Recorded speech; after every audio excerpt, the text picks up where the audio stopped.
Assalamualaikum warahmatullahi wabarakatuh. Perkenalkan, nama saya Nurulila. Saya salah satu mahasiswa dari Universitas Muslim Nusantara Al-Wasithiyah Medan, Fakultas Ekonomi, jurusan Manajemen, dan sekarang saya menduduki semester 2. Nah, tujuan saya membuat video ini untuk memenuhi tugas mata kuliah, yaitu tugas mata kuliah akuntansi. Nah, saya akan membahas tentang bagaimana cara membuat laporan perusahaan dagang.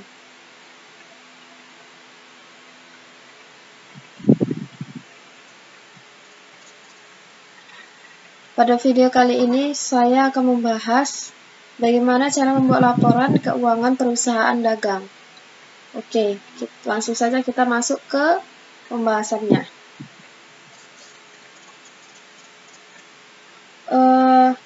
Dalam video ini akan dibahas cara membuat laporan keuangan perusahaan dagang dengan pendekatan ikhtisar laba rugi. Kita bisa menggunakan data sumber dari kertas kerja atau neraca lajur.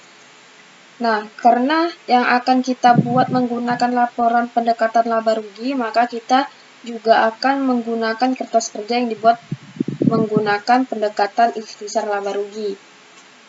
Ciri-ciri kertas kerja yang dibuat dengan pendekatan ikhtisar laba rugi yaitu pada kolom bagian nama akun ada akun ikhtisar laba rugi. Ini dia teman-teman.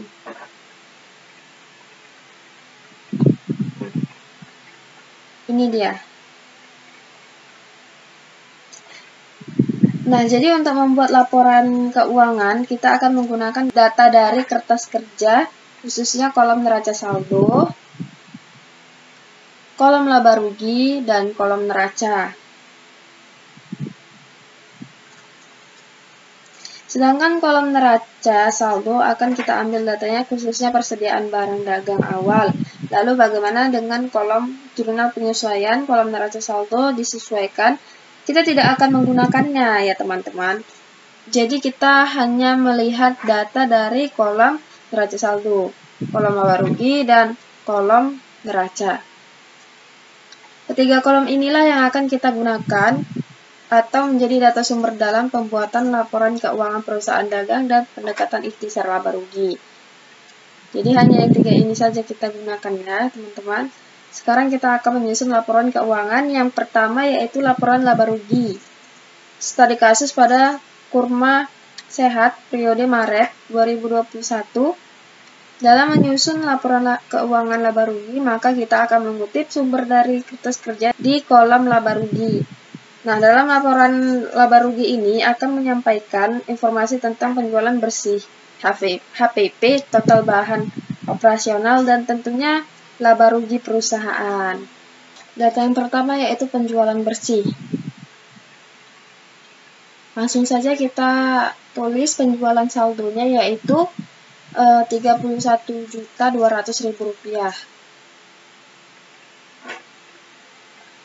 Nah, kita mengambilnya dari data kertas kerja ya teman-teman. Setelah itu retur penjualan. Retur penjualan di sini jumlahnya sebesar Rp4.300.000. Setelah itu kita catat lagi di sini ada potongan penjualan ya, potongan penjualan sebesar Rp120.000. Nah, kita catat di sini. Lalu kita jumlahkan penjualan bersih yaitu dengan mengurangkan saldo penjualan, retur penjualan, dan potongan penjualan. Hasilnya dari penjualan bersih yaitu sebesar Rp26.780.000. Nih. Langsung saja yang kedua, kita akan menghitung HPP.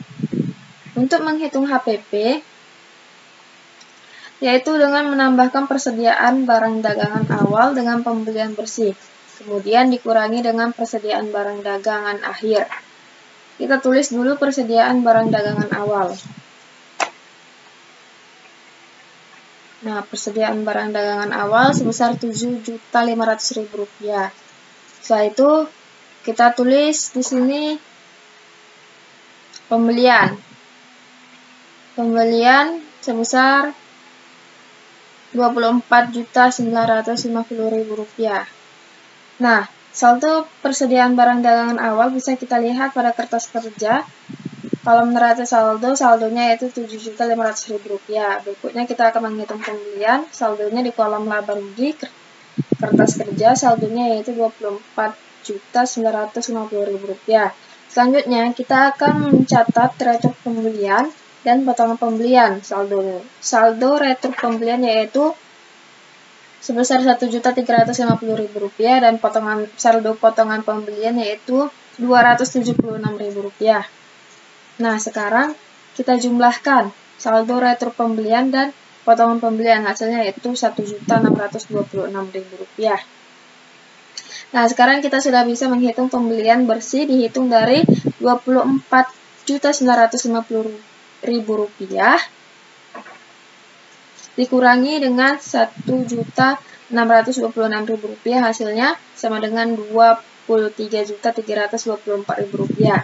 Besarnya yaitu sebesar Rp7.500.000 tambah dengan Rp23.324.000 sama dengan hasilnya itu Rp30.824.000. Kemudian setelah kita ketahui BTUD atau barang tersedia untuk dijual, selanjutnya kita bisa menghitung HPP dengan cara menghitungnya.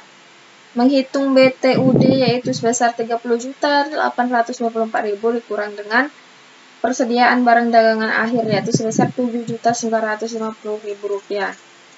Lalu kita kurangkan BTUD dengan persediaan barang dagangan akhir, hasilnya adalah HPP.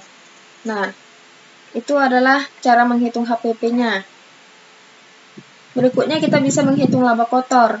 Dihitung dengan cara mengurangkan saldo penjualan bersih dengan saldo HPP sebesar Rp26.780.000, sedangkan saldo HPP yaitu sebesar Rp22.924.000. Hasilnya yaitu sama dengan laba kotor sebesar Rp3.856.000. Berikutnya kita mencatat beban. Kita mulai mencatat beban gaji, saldonya yaitu Rp1.050.000. Lalu berikutnya yaitu beban sewa gudang. Nah, beban sewa gudang sebesar Rp250.000. Selanjutnya beban listrik, air, dan telepon. Nih, bebannya sebesar Rp50.000 dan beban penyusutan inventaris, bebannya yaitu Rp50.000. Beban perlengkapan yaitu Rp162.000 dan beban ikan sebesar Rp20.000. Nah, dari saldo beban ini kita totalkan saldonya. Berikutnya kita bisa menghitung laba bersih yaitu dengan mengurangkan laba kotor dengan total beban. Jadi, laba bersih PT Kurma Sehat pada periode Maret 2021 yaitu sebesar Rp3.856.000 dikurang Rp1.612.000 sama dengan Rp2.244.000. Nah, selanjutnya kita akan membuat laporan perubahan modal. Nah, gimana caranya? Nah, selanjutnya kita akan membuat laporan perubahan modal. Untuk laporan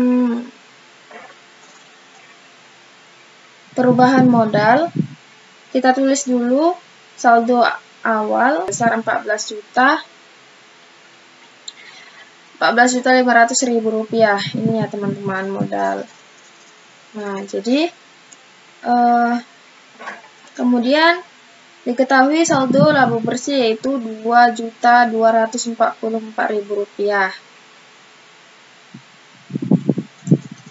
Nah, setelah itu kita jumlahkan, maka akan menghasilkan modal akhir, yaitu sebesar Rp16.744.000. Nah, kita lanjut untuk neraca pada studi kasus PT Kurma Sehat periode Maret 2021, yaitu kita catat akun kas kodenya 111, saldonya sebesar Rp1.619.000. Nah, akun kas 111 Ini saldonya Rp1.619.000. Berikutnya dengan nomor akun 112. Nah, nomor akun 112 yaitu piutang dagang. Saldonya Rp19.200.000. Maka kita catat di saldonya, di kolom saldo. Selanjutnya dengan nomor akun 113. Saldonya perlengkapan. Nah, di neraca saldo kita buat di sini. Saldonya yaitu Rp95.000. Maka kita tulis di kolom saldo Rp95.000. Selanjutnya dengan nomor akun 114, yaitu 114 persediaan barang dagang. Saldonya sebesar Rp7.900.000. Kita lihat di kolom neraca ya, karena kita mau memindahkan ke neraca. Berikutnya dengan nomor akun 115. 115, kita cari di sini 115.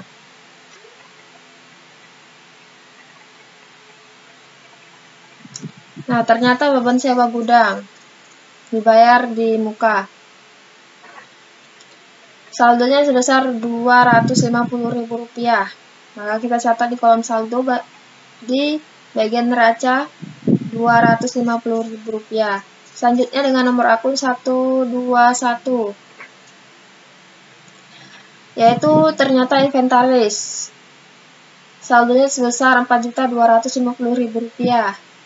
Nah, selanjutnya dengan nomor akun 122, yaitu akumulasi penyusutan inventaris. Saldonya sebesar Rp700.000. Karena ini dikredit, maka kita buat dalam tanda kurung seperti ini ya teman-teman. Setelah itu dengan nomor akun 211. Nah, ternyata utang dagang. Maka saldonya dikredit, kita buat Rp15.850.000. Nah, saldonya. Jadi, selanjutnya 212.